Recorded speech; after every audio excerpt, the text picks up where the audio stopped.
தெய்வத்தின் குரல் முதல் பாகம். தேவதா மூர்த்திகள், அவதார புருஷர்கள்.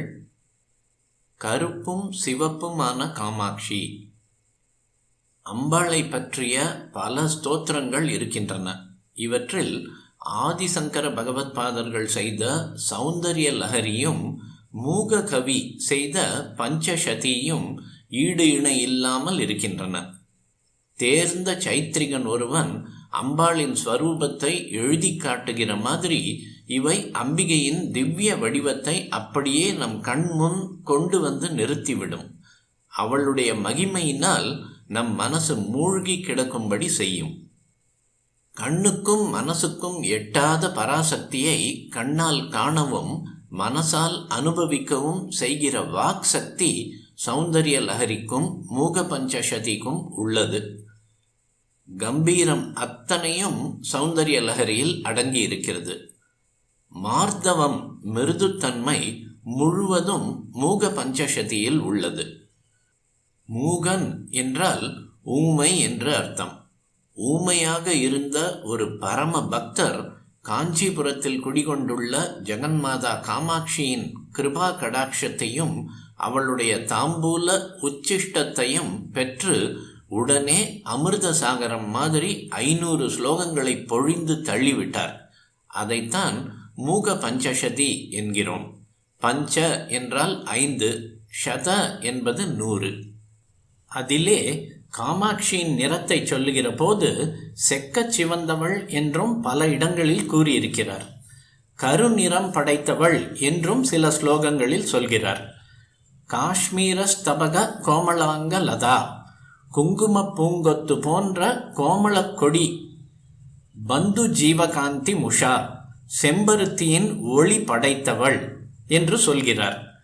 தாபிஞ்ச ஸ்தபகத்விஷா, கருநீல காயாம்பு போல் ஒளிருகிறவள் என்றும் கூறுகிறார். ஏன் இப்படி 2 நிறங்களாக சொல்கிறார்? நமக்கு இப்படி ஒருத்தியையே 2 நிறத்தில் சொல்வது புரியவில்லை.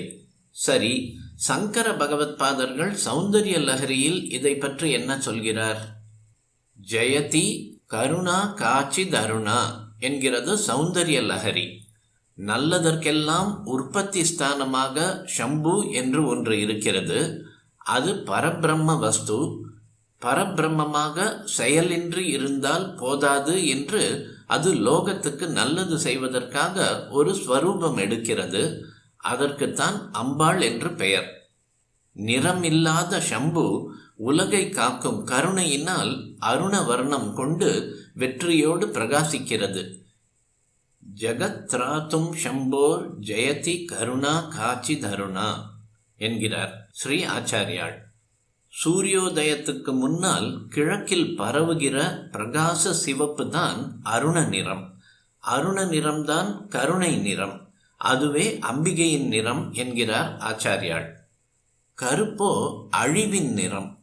தமோ குணத்துக்கு கருப்பை அடையாளமாக சொல்வார்கள்.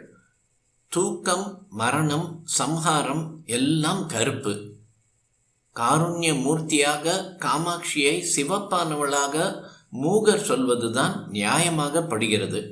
ராஜராஜேஸ்வரி, லலிதா, மகா திரிபுர சுந்தரி, ஸ்ரீவித்யா என்றெல்லாம் சொல்லப்படுகிற அம்பாளை மந்திர சாஸ்திரங்களும் செக்கச் சிவந்த ஜோதி பிரவாகமாகவே சொல்கின்றன. அந்த ஸ்ரீவித்யா அதிஷ்டான தேவதையின் ஸ்வரூப லட்சணங்களையே பூர்ணமாக கொண்டவள் காமாட்சி. எனவே பரம்பொருளின் கருணை வடிவான அவளை சிவப்பாக சொல்வதுதான் பொருத்தம். சயின்ஸ் படி கூட இதுவே பொருத்தமாக இருக்கிறது. விப்யார் ஊதா, கருநிலம், நீலம், பச்சை, மஞ்சள், ஆரஞ்சு, சிவப்பு என்று 7 வர்ணங்களை ஸ்பெக்ட்ரோஸ்கோப்பில் பிரித்திருக்கிறார்கள்.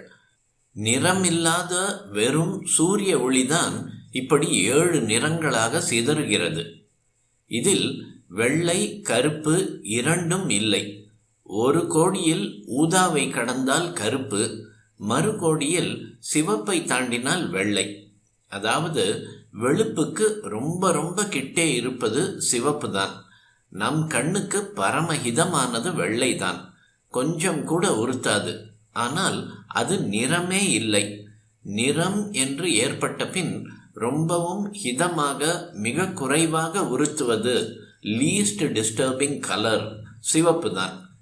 இதனால்தான் போட்டோ எடுத்த பிலிமை கழுவும் போது அதில் வேறெந்த நிறத்தின் கிரணம் பட்டாலும் அழிந்துவிடும் என்று சிவப்பு விளக்கையே போட்டுக்கொள்கிறார்கள்.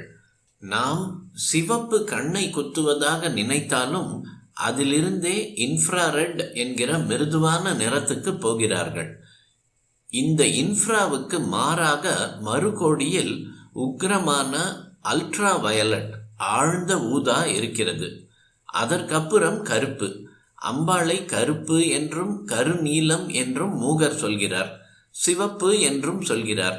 வெள்ளையான சுத்த பிரம்மத்துக்கு மிக மிக நெருங்கியுள்ள சக்தி என்பதாலும் கருணாமூர்த்தி என்பதாலும் சிவப்பு என்பதே பொருத்தமாய் இருக்கிறது.